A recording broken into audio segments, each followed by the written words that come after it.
With Paul, even though we're seeing cooler conditions, we're still kind of in that middle of that fire danger, fire season. Yeah, the sprinkles we had around the Bay Area today, not nearly enough to put an end to fire season, so something we'll monitor, especially next week as temperatures return to the 90s inland, further cooking the already dry fire fuels across the region. But at least a little break over the past couple of days. And we have another day, maybe two, if you want to stretch the definition of our taste of autumn that is going to continue as some leftover clouds are still going to be overhead on Thursday. The heart of the storm system is still going to be pretty nearby, but not positioned correctly to send any significant chance of a shower towards the Bay Area as we head through the day tomorrow. And then that shifts off to the east. Area of high pressure in the upper levels of the atmosphere is going to start nudging towards the coast. What that means is just a big hill of air. And as that gets closer to us and sets up camp very directly over the west coast, that's when our temperatures are going to spike Sunday, Monday, and Tuesday of next week. A return to summertime for the first few days, technically, of autumn. Let's take a look at what things look like outside right now. Again, the showers have been very few and far between today,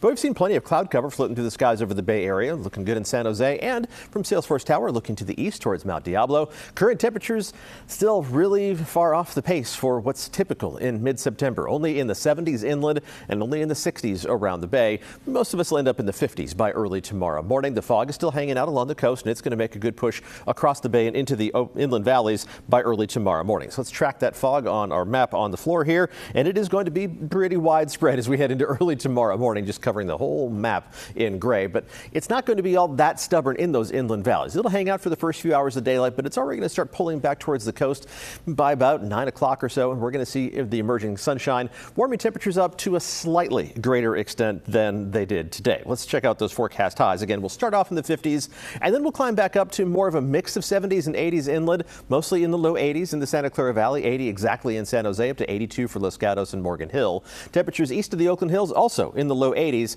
which isn't bad at all. It's warmer than we've been the past couple of days, but it's still anywhere from 2 to 5 degrees below normal for this time of year. Mid to upper 70s for Fremont and Redwood City, mid 60s in San Francisco, and temperatures in the North Bay making it up into the low to mid 70s.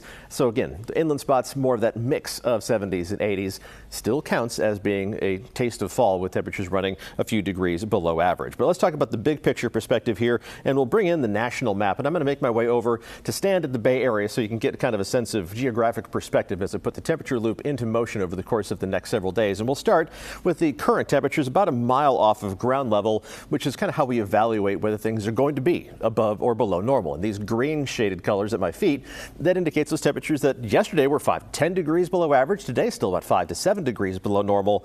But watch what happens as we advance the clock forward through the rest of the week, into the weekend, and into early next week. We'll stop the animation again by Tuesday, and that's when we're going to see the green that we have right now being replaced by all the orange and red, indicating temperatures that are going to be 5 to 10, some places even close to 12 degrees above normal. So our temperatures are going to be heating up significantly as we head through the course of the next about 5 days or so. Let's take a look at the 7-day forecast, and we will start inland where temperatures are going to climb from near 80 tomorrow on a widespread basis. Again, a mix of 70s and 80s to the 90s this weekend, and then well into the 90s by Monday and Tuesday of next week. It's not going to be a real long stretch of the hottest weather, but it does look like the above average temperatures are probably going to stick around not only next week, but all the way through the end of the month, even into early October, according to some of the long range data.